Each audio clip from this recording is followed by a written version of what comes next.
While it was Olamide's alarm that woke him up from the doorway, where he had spent the night, it was the memory of the phone that kept his eyes open and his body fully alert. Something about the phone had a pulse. Olamide swore he could feel it thrumming from across the room. Faint but deliberate, like a drum beat summoning a reluctant soldier. He knew he had to prepare for work. If the situation had not been serious, he would have laughed at how scared he is to lose a job he hated. With hesitant steps, he moved closer to the bed. His heart beat fast in his chest as he prepared to confront the source of his unease. But the phone was blank, no glowing red light, no cryptic text summoning a mortal to their destiny. Just an ordinary phone, silent and still.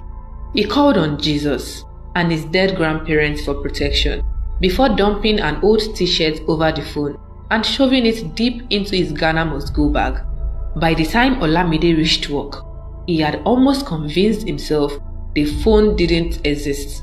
Work was almost a breeze. The clients shouted at him, and only a few cursed him out, but it was nothing he couldn't handle.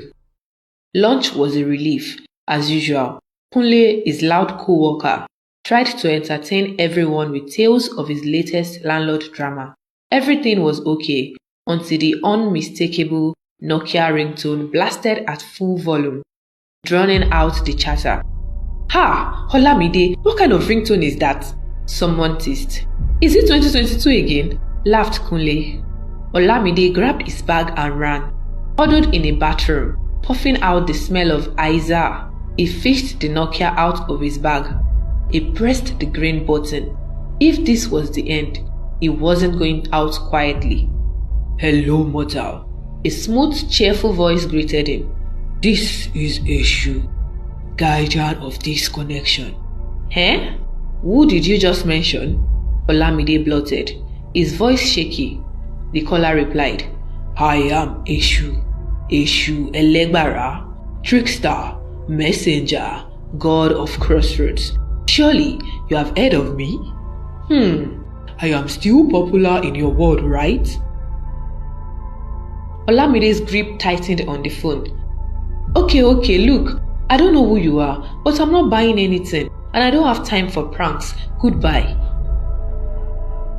He hung up, still trembling, half expecting the phone to ring again, but nothing happened. Maybe that was what he needed to do, he thought, as he unlocked the door to his apartment.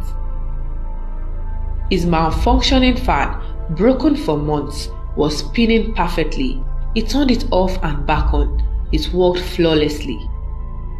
"Eh?" he muttered, turning the fan off and back on. It worked perfectly. He checked the door. It hadn't been broken. What kind of thief would come into someone's house to repair their gadgets? Suddenly, the neighbor's lights, beaming through his room's window, went off. The groan of NEPA filled the air.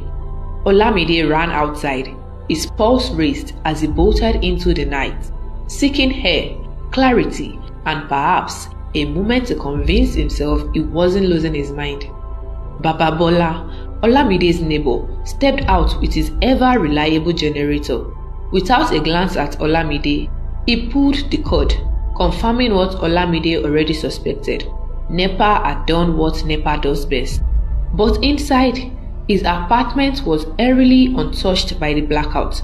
The fan was spinning, the fridge humming, and the faint glow of the light bulb bathed the space. The phone rings again. Its sound was piercing. Olamide stared at the glowing screen. With a deep breath, he answered, "Hi." "So, how do you like your gifts?" boomed a voice, resonant and filled with a mischievous undertone.